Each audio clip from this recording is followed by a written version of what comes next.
Most of us move through life with the quiet assumption that we are seeing reality as it truly is, that what we think, feel, and perceive is simply the world, objective and shared by everyone else. And yet, if we slow down and look carefully, we begin to notice something subtle and unsettling. Every human being seems to live in a slightly different world, not because reality itself is different, but because the lens through which each of us looks at it is different, shaped quietly and invisibly by the conditions into which we were born, the parents who raised us, the emotional atmosphere we absorbed before we had language, and the stories that were handed to us long before we were conscious enough to question them. And this lens, this inner template, this conditioned identity, becomes the filter through which the mind produces thoughts and the body generates feelings, so that what we experience as life is not raw reality at all, but a deeply personalized interpretation of it, a private movie playing inside our nervous system that feels absolute, unquestionable, and real. From the very beginning, before choice was possible and before reason could form, life entered us through two inseparable doors: nature and nurture, biology and environment, genes and relationships. And these two are so deeply intertwined that it becomes nearly impossible to say where one ends and the other begins.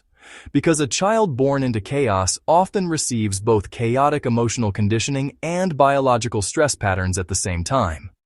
Just as a child born into safety often receives both emotional stability and a nervous system wired for trust, and over time these early impressions solidify into a way of being, a default mode of perception that determines what feels safe or dangerous, familiar or foreign, loving or threatening, long before we ever call it personality.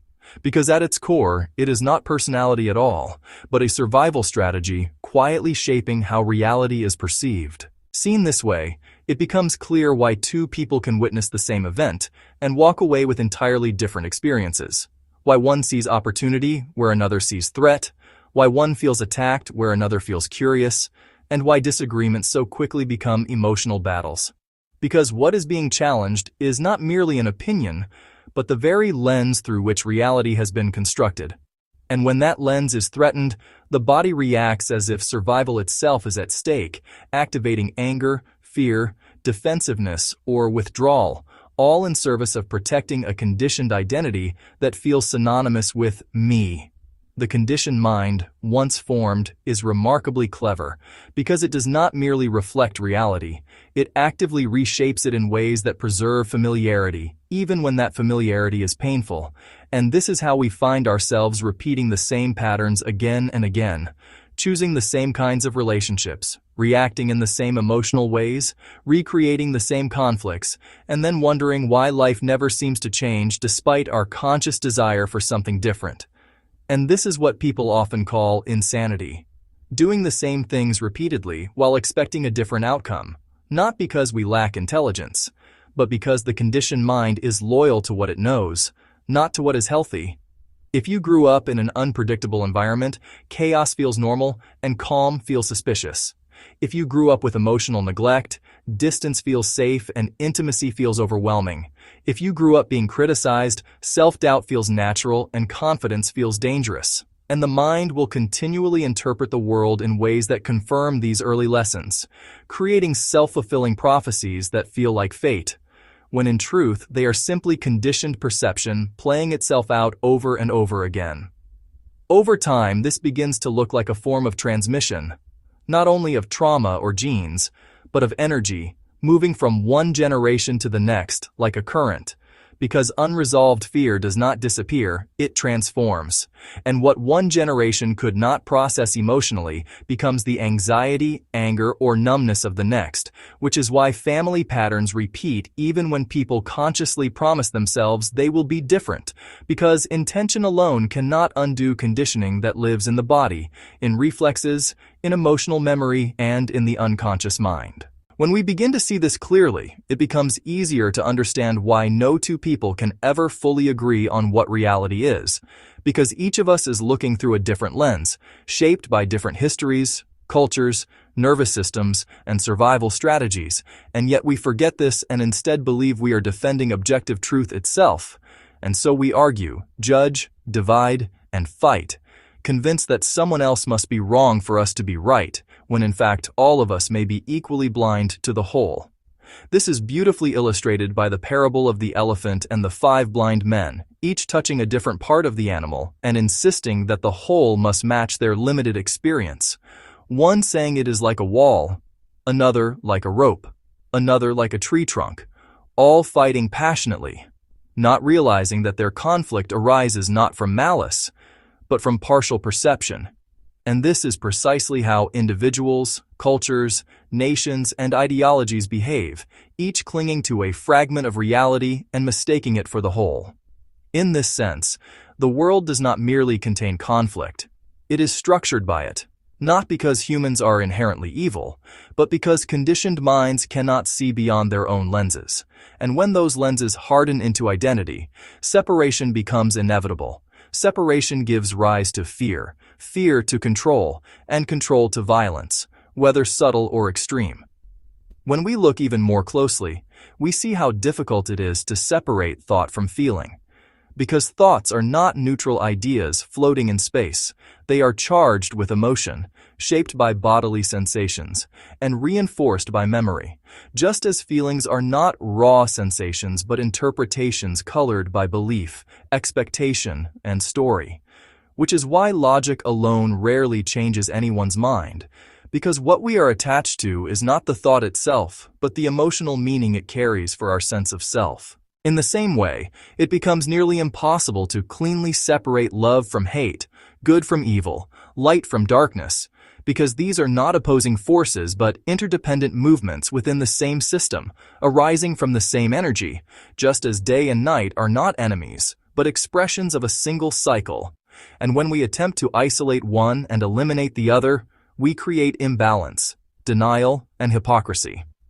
Nature and nurture, biology and environment, cause and effect, past and present, individual and collective, human and non-human, living and non-living are useful distinctions for thinking, but misleading when taken as absolute.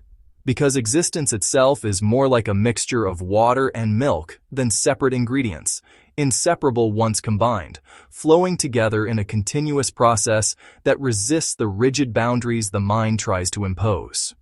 From this perspective, determinism or even predeterminism begins to feel less like a cold doctrine and more like a humbling recognition that we are not isolated authors of our lives, but participants in a vast cosmic unfolding far larger than our personal stories, actors in a play whose script was written by forces we cannot fully understand, let alone control. And seen this way, the need to take excessive credit or to assign rigid blame begins to soften, because how can we fully claim ownership of qualities we did not choose, or condemn others for actions shaped by conditions we never lived? If the universe is a vast interconnected movement of energy, flowing back and forth like a pendulum, then every action, reaction, thought, and emotion arises from an intricate web of causes, reaching far beyond any individual.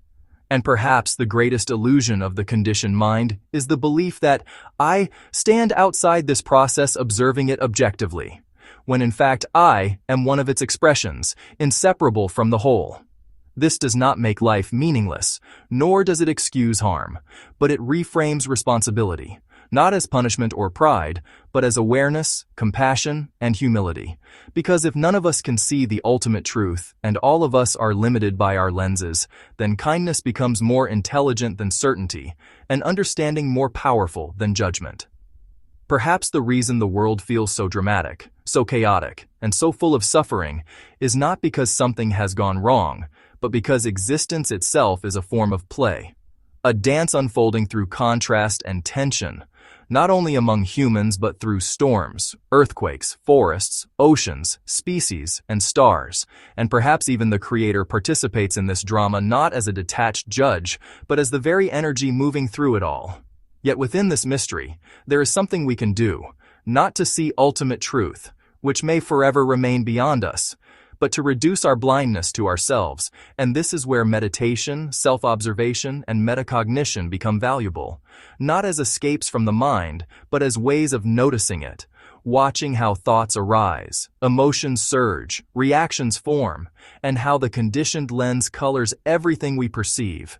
And in this noticing, a small space opens, not a space of omniscience, but of honesty. In an age where technology has collapsed distance and amplified influence, where one person's conditioned reaction can inflame millions in seconds, this inner work becomes collective rather than merely personal, because unconsciousness at scale becomes destruction at scale. And if we continue to prioritize being right over being kind, identity over humanity, and certainty over curiosity, the chaos we create will not stop at borders, species, or generations. And so the invitation of our time may not be to finally possess truth, but to live gently within our limitations, to recognize that we are all partially blind, partially conditioned, and partially aware, and therefore called not to dominate reality, but to participate in it with humility, empathy, and care, knowing that while ultimate truth may remain out of reach, unnecessary suffering does not have to be. Perhaps the most honest position available to us is one of quiet not knowing paired with active kindness, an acceptance that we do not see the whole elephant, that our grip is always partial, and that wisdom lies not in certainty, but in compassion, not in rigidity, but in flexibility, not in blame, but in understanding. Because in a universe where everything is interconnected, every act of kindness ripples outward just as surely as every act of harm. And while we may not control the script, we can choose how gently we play our part, moving through this vast and mysterious unfolding not as conquerors of reality, but as conscious participants in its endless becoming. Thank you for your time, and please subscribe for more.